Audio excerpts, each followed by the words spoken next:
What does that even mean, Bowers Game Corner?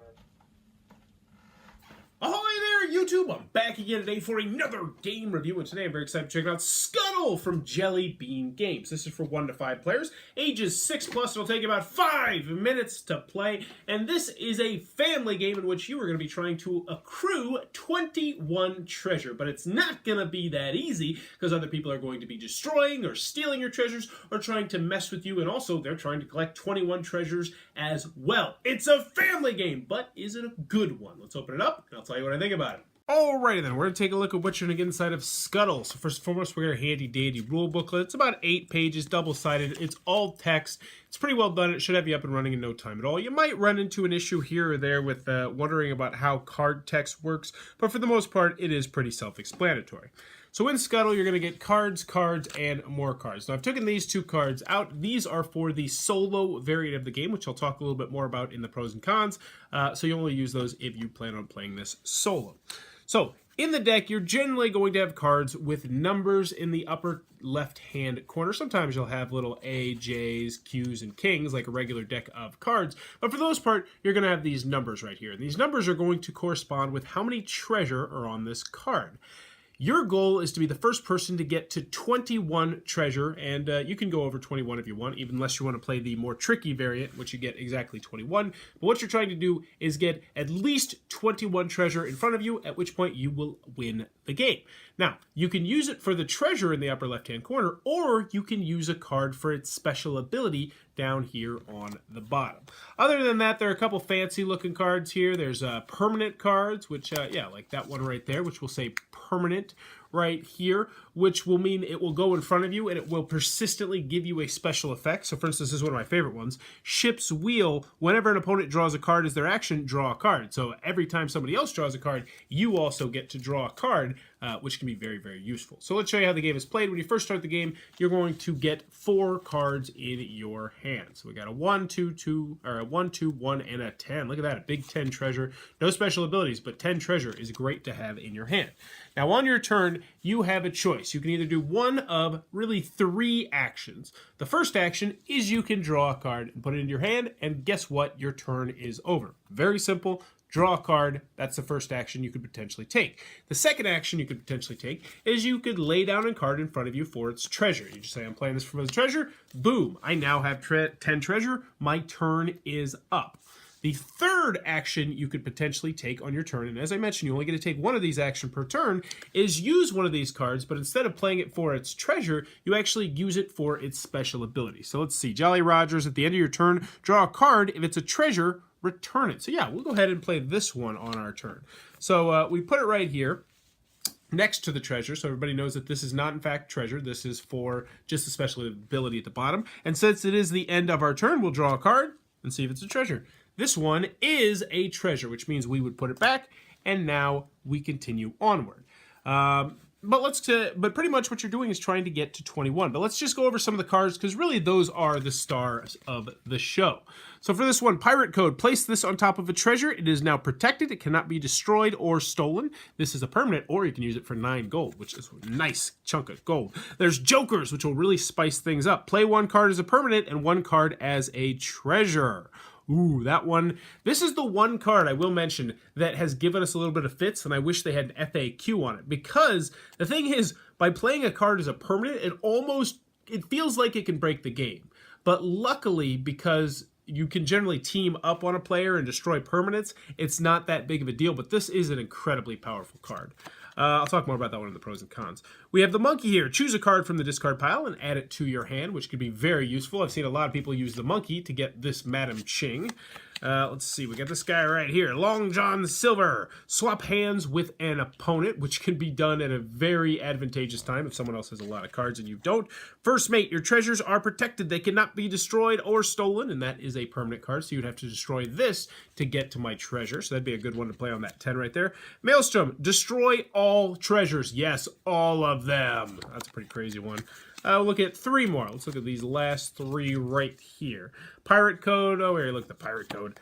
Cannon, one opponent discards 2 cards, which can be a real nuisance. And then Kraken, destroy all permanents, which can really screw other people up. Then we'll look at this one. And Bonnie, draw 3 cards. Everyone else draws 1 card.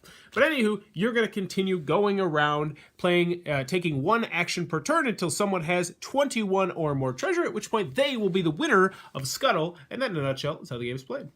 Alrighty then, Scuttle from Jelly Bean Games. What are my final thoughts? Let's cover the pros. Let's go over the cons. First, on the con side, the game is not going to be for everybody for a couple different reasons. This is a very lightweight game. You're just going to be on your turn doing 1 action, and it might just be drawing a card. So literally, that could be your turn. That's my turn. My turn's over.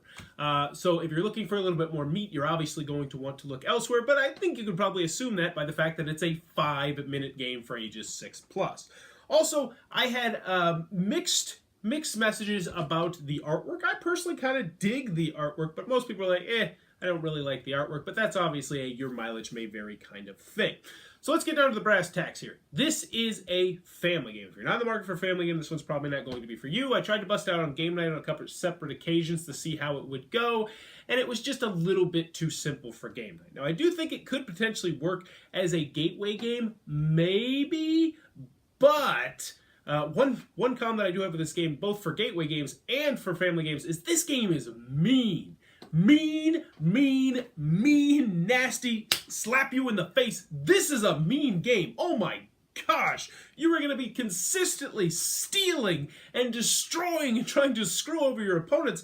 And another con that I have with this game is there's definitely a team up on the leader kind of thing here, a Munchkin-esque vibe where if someone's getting close to winning, everybody's going to do their best to try and stop and destroy that person's treasure. And for family games, that might be something that is going to be a turnoff to some families, especially when you consider this is for ages 6+. If you're playing with a kindergartner, if your kindergartner can't handle having their treasure destroyed, yeah, but you should be able to judge your kid whether or not they're going to be able to handle that. Hopefully your kid can handle that, because moving on to the pros, I enjoyed Scuttle, and I can easily recommend Scuttle for a lot of different reasons. First and foremost, it's incredibly simple, which is always a good thing for a family game. You can have this thing out and taught in under probably about 2 minutes. You shuffle up the cards, you make sure the Davy Jones and the other card are gone, and bada boom, you're ready to go. I also like the artwork. I like the dual use cards. There's some cards where you're like, ooh, I really want this treasure, but at the same time, I kind of want this special ability. And I like the permanent cards as well. I really think those permanent cards are really cool,